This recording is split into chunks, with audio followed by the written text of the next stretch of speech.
Then the traveler is summoned on his meditative journey by the mountains and the plains. Read 2 our pages, they said.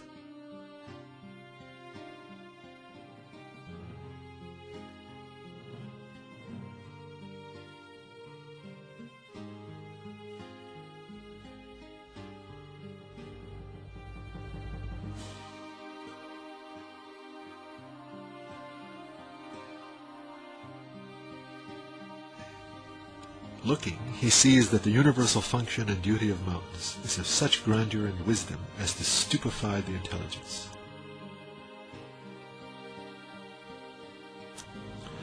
The mountains emerge from the earth by the command of their sustainer, thereby palliating the turmoil, anger, and rancor that arise from disturbances within the earth.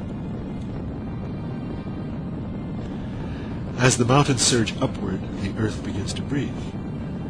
It is delivered from harmful tremors and upheavals, and its tranquility as it pursues its duty of rotation is no longer disturbed.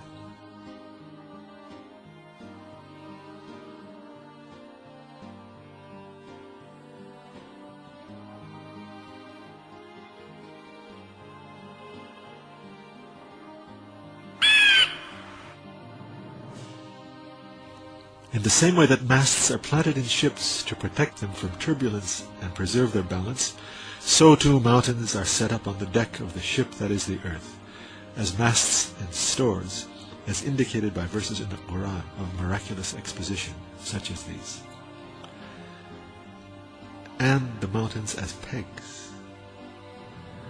And we have cast down anchors. And the mountains, he anchored them. Then, too, there are stored up and preserved in the mountains all kinds of springs, waters, minerals, and other materials needed by animate beings, in such wise, skillful in generous and foreseeing a fashion, that they prove that they are the storehouses and warehouses and servants of one possessing infinite power, one possessing infinite wisdom.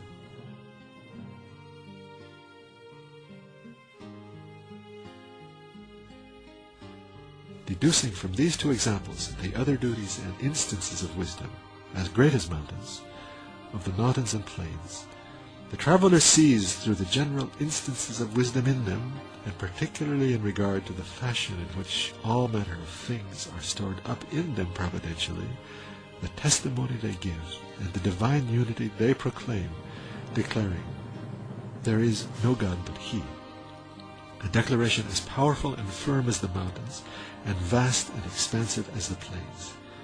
And he too says, "I believe in God." In expression of this meaning, it was said in the 5th degree of the 1st station,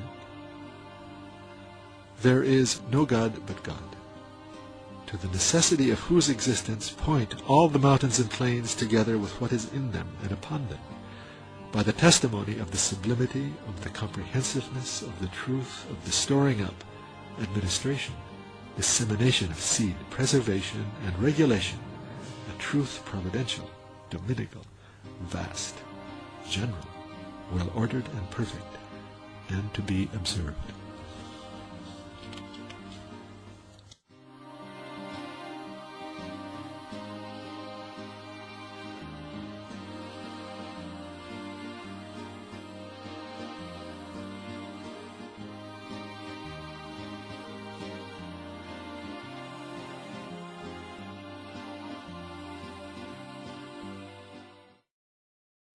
Then, while that traveler was traveling in his mind through the mountains and plains, the gate to the arboreal and vegetable realm was opened before him.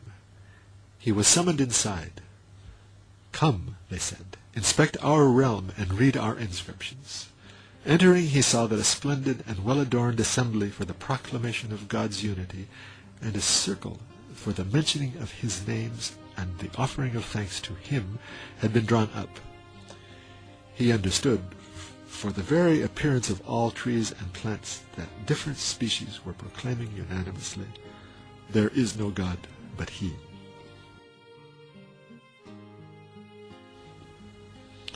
For he perceived 3 great and general truths, indicating and proving that all fruit-giving trees and plants, with the tongue of their symmetrical and eloquent leaves, the phrases of their charming and loquacious flowers, the words of their well-ordered and well-spoken fruits, were testifying to God's glory and bearing witness that there is no God but He.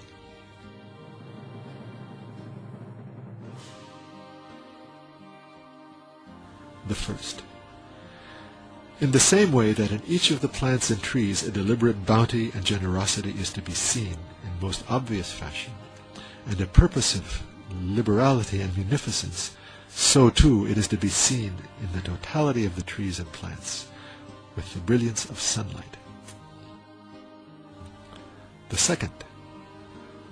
The wise and purposive distinction and differentiation, one that cannot in any way be attributed to chance, the deliberate and merciful adornment and giving forth of form, all of this is to be seen as clearly as daylight in the infinite varieties and species.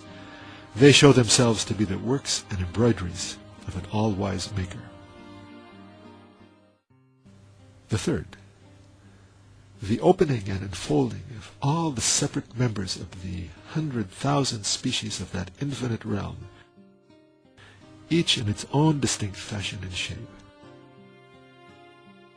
in the utmost order, equilibrium, and beauty,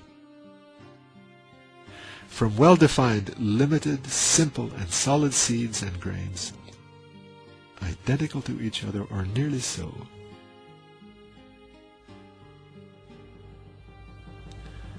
they're emerging from those seeds in distinct and separate form with utter equilibrium, vitality, and wise purpose without the least error or mistake, is a truth more brilliant than the sun.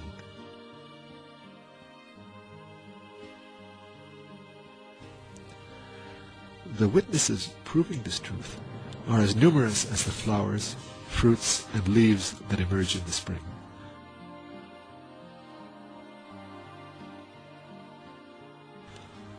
So the traveler said, "Praise be to God for the blessings of belief."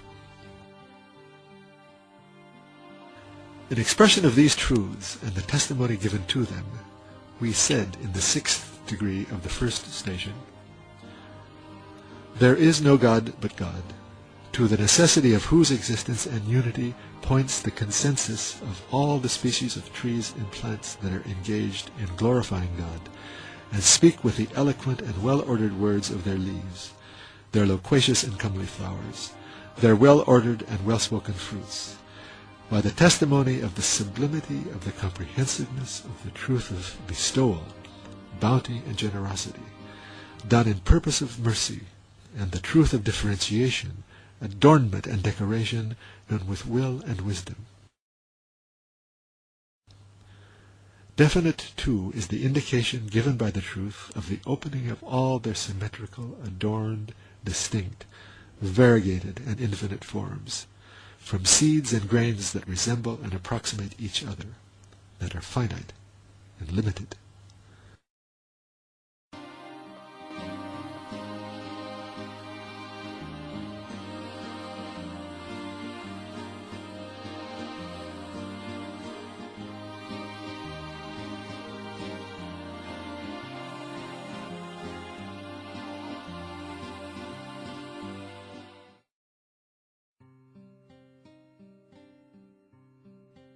As this traveler through the cosmos proceeded on his meditative journey with increased eagerness and a bouquet of gnosis and faith, itself like a spring, gathered from the garden of the spring, there opened before his truth-perceiving intellect, his cognitive reason, the gate to the animal and bird realm. With hundreds of thousands of different voices and various tongues, he was invited to enter.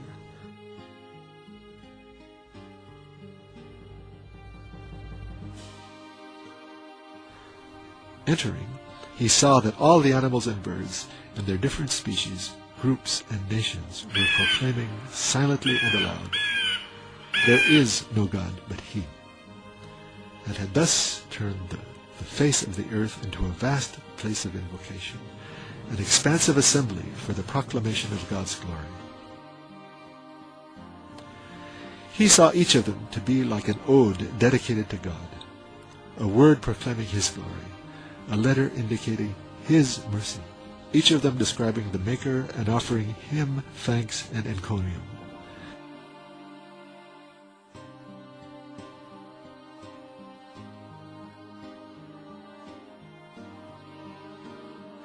It was as if the senses, powers, members, and instruments of those animals and birds were orderly and balanced words, or perfect and disciplined expressions.